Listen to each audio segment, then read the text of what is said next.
মুস্তাফিজকে ছেড়ে দেওয়াটাই যেন কাল হয়ে উঠেছিল কলকাতা নাইট রাইডার্সের জন্য। বোলিং ভরাডুবিতে গোটা টুর্নামেন্টটাই তারা শেষ করলো লজ্জাজনকভাবে। বলা যায় টুর্নামেন্টে হেরে যাওয়ার আগে কেকেআর ফিজকে ছেড়ে দিয়ে হেরে বসেছে বিসিসিআই এর কাছেই। কেননা একমাত্র বাংলাদেশি এই বোলারকে দলে নিয়ে আবার ছেড়ে দেওয়ার পরেই তো ধ্বংসযজ্ঞের শুরুটা হয়েছিল কলকাতা নাইট রাইডার্সের।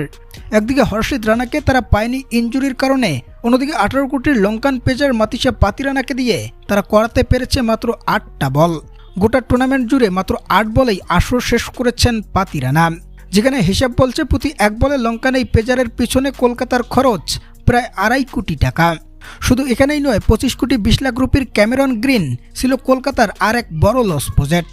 বোলিং ব্যাটিং দুই বিভাগেই চরমভাবে ব্যর্থ ছিলেন ওজি এই অলরাউন্ডার।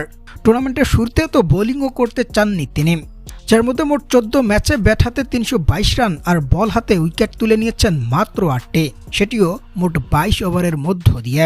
তার এই ব্যর্থতা ডুবিয়ে ছেড়েছে কলকাতাকে। এবং শেষ পর্যন্ত টুর্নামেন্টের শুরুতে যে কলকাতা পরাজয়ের মধ্য দিয়েই যাত্রা শুরু করেছিল, সেই লিগ পর্বের শেষ ম্যাচটাতেও দিল্লির বিপক্ষে 40 রানের ব্যবধানে হেরে বিদায় হয়েছে তাদের, এবং তারা টুর্নামেন্ট শেষ করেছে পয়েন্ট তালিকার 7মতম স্থান থেকে।